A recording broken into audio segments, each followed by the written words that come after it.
Hey, this is Jody with weldingtipsandtricks.com. Today I'm putting together a big, heavy, 3/4 inch thick aluminum fixture using a stronghand tool BuildPro precision welding table. 6061 T6 aluminum, water jet cut, and it's going to go together like cake because of all the fixturing and the tooling that's available with the table. So just to get a quick mock-up of it, I've got a dummy piece in the middle to get an idea how it's going to go together. And the center hub is not done yet, so I'm going to check out some settings on this thickness with that Iron Man 230 MIG welder spool gun. So what I've got here is a kind of a cross T-joint. It's got 4 joints on it. What I'm going to do is I'm going to weld them all 4, and I'm going to the first one is just cold, no preheat, and then that's going to serve as a preheat, and it's going to get a little hotter and hotter. Then I'm going to slice and dice, polish and etch, and see how each one penetrated. Also do a little vertical uphill welding. This is the first one. You can see it looks a little cold. It's spattering and sputtering, a little sooty. That's with the piece cold, no preheat. Definitely got a lot of soot and a little too much spatter. So the back side of that one, not changing anything, you can see he's welding a whole lot better just because of the preheat. Still got a little soot problem. I'm tweaking my argon a little bit, but can't seem to get rid of all the soot. So basically what happens is they weld better and better until I get to the 4th one. You can see how this one just really hissing smooth, really a smooth arc. Preheat makes more difference probably than anything on something this thick in aluminum. So I'm going to want to sequence my welds on this fixture to where the thinner welds heat up near the thicker ones and so on, and also use a little preheat. And also I'm doing a little vertical up here weld in case I need to with multi-pass, second pass on here, because this is 3/4 inch thick aluminum and a single pass isn't always going to get it. Sometimes you're going to have to load it up pretty good like this. So next thing I'm going to slice it like bologna in the big horizontal bandsaw, and you can even kind of see where the welds are, just the way the weld metal cuts differently than the base metal. But I'm going to polish it with about an 80 grit flap disc here. I'm going to put a little wax on there to keep it from loading up and get a little smoother polish. The better you can polish aluminum, the better it will etch. And I'm swab etching here, and you know what I'm using?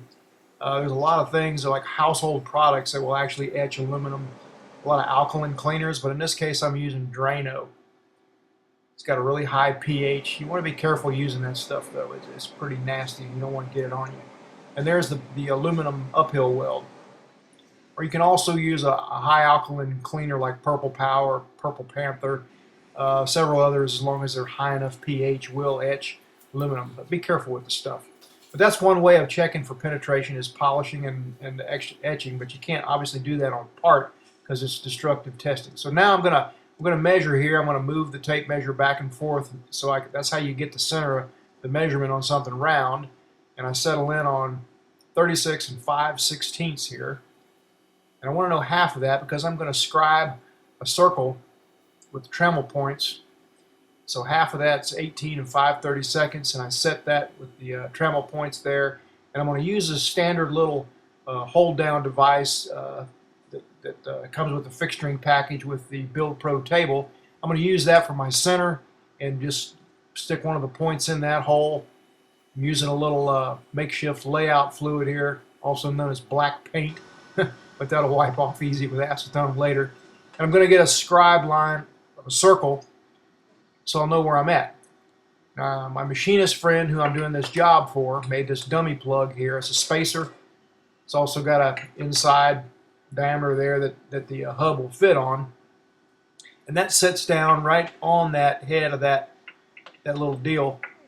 Gives me a nice center point to put the center hub. So it's at the right height, and I know I'm indexing off that hole. That's where I made my scribe line for my circle. And that's how I'm going to get this thing centered up, because the main thing about this fixture is that the hub is centered with the hole pattern that's going to be drilled in that outside flange.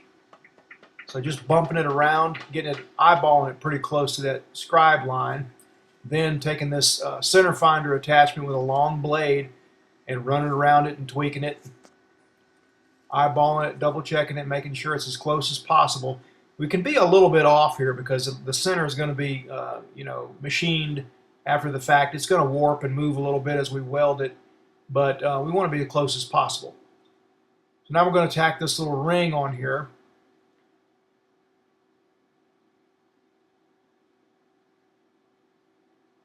With the spool gun, the settings aren't quite right here. I noticed when I was tacking this cold metal, I was getting an awful lot of spatter. So I tweaked that down a little bit before I started welding the actual welds. And now one more little adjustment, using that center finder with the long blade again. Now because I indexed off one of the holes, and because the spokes are indexed in line with one of the series of holes, I can then get this thing clocked right. All I've got to do is line it up with that line of holes. That's what's cool about having indexed holes on a precision table like this, is because not only does it help you eyeball stuff, but you can always get something clocked or square to 90 or whatever you need to do. And once I've got that right, I'm using these little quick clamps here. They just pop in the holes, and then they've got just enough clearance to where when you put pressure on them, they cock and bite, and you don't have to get a bolt underneath or anything. They just they lock down really quickly with one hand. So now that I got the hub clocked and locked down, it's time to tack the spokes in here. Now you notice the little notches all around on the outside. Like I said, those are water jet cut, and the guy that drew this up on CAD thought it would be a good idea just to put those little notches on there to keep from having to lay it out and index it, and so it'll just fit together like a puzzle. And he was right, because there's no real accuracy requirement for where these spokes go. I mean, they could be off probably a 1/4 inch and it wouldn't hurt anything, but this sure makes it easy, not even having to make lines and fit it up. They just go where they go.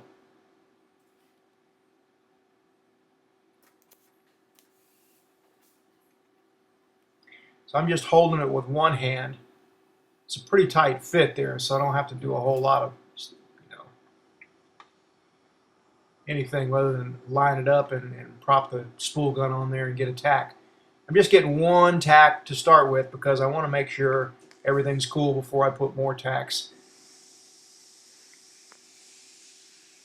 So with the ring tacked on and then these tacks on, I went ahead and got some more tacks here and there, and tack the other end of it where it goes around the large diameter flange. We're looking okay here. Now we've got to figure out the best sequence to make these welds, because I got to clamp this down. I can keep it clamped down flat, have it stay flat while it's clamped down this way, but all sides have got to be welded. So, I want to be able to weld the final welds with it clamped down flat again. So I went ahead and welded some, flipped it over. When I flipped it over, I've got these little gaps here going on. But that actually worked out well because I don't want to put much weld on it. There's not a lot of strength requirement for this thing. It's mostly it's a line-up fixture for lining up a shaft inside a big part. And accuracy is important. It doesn't hold hardly any weight. So the more weld I put on it, the more I'm going to warp it. So I just want to get enough weld. In this case, I want to sink that weld in there because I got to grind it anyway, because I'm going to flip it back over and clamp it flat on the precision table. So I don't want much weld on it. I'm going to come back and sand those flat anyway. All right. Well, sidebar here. Sometimes you have to build things up. Things are miscut, whatever. You need to build it up, and using a big block of copper like this clamped to the bottom really helps. Really helps because it supports the weight, it supports the molten puddle and keeps it from sagging, and also traps your shielding gas. And it kind of molds it, kind of casts it like a mold, keeps it from hanging down very far, like I said. So sometimes you need to build things up, and this, I thought I was going to have to build one of these up, so I went ahead and did it while I was waiting on the hub. Turns out it didn't need it and had to grind it all back off, but figured I'd share it with you anyway, because that using that copper block is a really good tip. Works great for boat props. If you're building up a tip of a boat prop, clamping a piece of copper on it to cast the metal. Works good for bush hog blades or anything like that where you're doing build up. And You clamp that copper to one side and it supports it, holds the shielding gas. So never throw away your copper, just hold on to it, put it in your drawer, you'll need it one day. All right, well, that is it for today.